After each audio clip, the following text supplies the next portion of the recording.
In the earlier sessions, we have discussed different algorithms of disk scheduling, which starts with first come first serve, SSTF, scan, cscan, look, clook, and let us try to understand how to select a disk scheduling algorithm. What should be taken into consideration when we think of disk scheduling algorithm selection. See, given so many disk scheduling algorithms, which is the best to choose? Because every algorithm has its own attribute and characteristics. So SSTF is common and has a natural appeal because it increases performance over first come first serve, scan and cscan. Why? Because whichever is nearest, that will be served, keep on serving while it is traveling towards one particular end, instead of swinging towards the entire disk. So it increases the performance. That is one thing, right? So performs better for system that place a heavy load on the disk, because what happens, they are less likely to cause starvation, because most of the things will be served in SSTF, right? For any particular list of requests, we can define an optimal order of retrieval, right?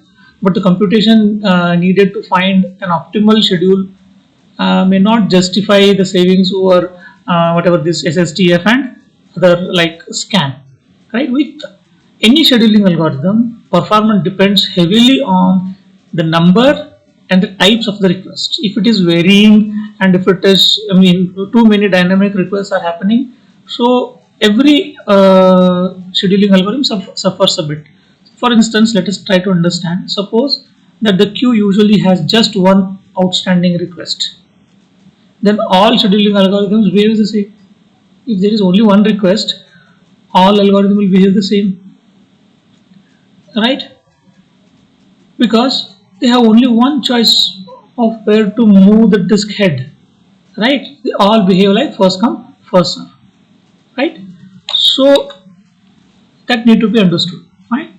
Now a request for disk service can be greatly influenced by the way we have allocated the file, and that also matters. A program reading which a continuously allocated file will generate several requests than in other close together on the disk, resulting in limited head movement. If it is a linked list or indexed file or hash file or something like this, which are scattered across the disk, so there is a huge movement of the head. It is obvious case. If it is continuous memory references, so once it starts, it serves all whatever on the way. But when it is linked list or any other dynamic memory references, what happens? So the disk movement will be more. The location of the directories and index blocks is also important. Where these index blocks reside and how they work, that also matters a lot. Since every file must be opened to be used, and opening a file requires searching the directory in the directory structure. So the directories will be accessed frequently. Those will be kept at one place. Suppose that a directory entry is on the first cylinder and the file's data on the final cylinder. Just an example. Index is at the first, and its reference file is here at the end. So in this case, the disk head has to move the entire width of the disk, right? If the directory entry were on the middle cylinder, the head would have to move only half of the width. So this is how we need to understand which need to be selected. Caching the directories and index blocks in main memory can also help to reduce disk arm movement. If we keep these indexes, the main memory or cache, so disk movement will be less, because from that reference is made and you can directly go to the request wherever they are. So that is simple. So this scheduling algorithm should be written as a separate module for whatever operating system we are using, right? Because of these complexities, this scheduling algorithm should be written as a separate module of the operating system, right? So that it can be replaced with a different algorithm if necessary, right? Allowing different algorithm if it is necessary, right? So the scheduling algorithm described here consider only the seek distances, right? How much distance they travel, seek distances. But for modern disks, the rotational latency can be nearly as large as every seek time. So it is difficult for the operating system to schedule for the improved rotational latency. Though what happens because of these modern disks do not disclose the physical location of the logical blocks, disk manufacturers have been elevating this problem by implementing disk scheduling algorithm in the controller hardware built into the disk drive itself instead of having a separate place for that.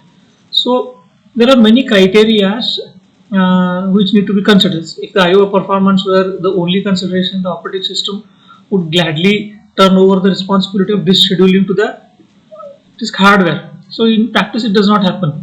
So many factors where the data resides, where the requests are made, and whether the index to be put on the disk or in the second, though all those need to be considered before any disk scheduling algorithm is considered. But modern disk drives have their own built-in scheduling ways, which they won't disclose, which are built into the disk itself, which efficiently serve the request without taking much seek time as well as throughput is high. So this is how we need to select the disk scheduling algorithm, and this is what we discussed about the disk scheduling algorithm. We'll see the last animation which sums up all the scheduling algorithms with a animation also, right? Let's see how it works.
created using Powtoon.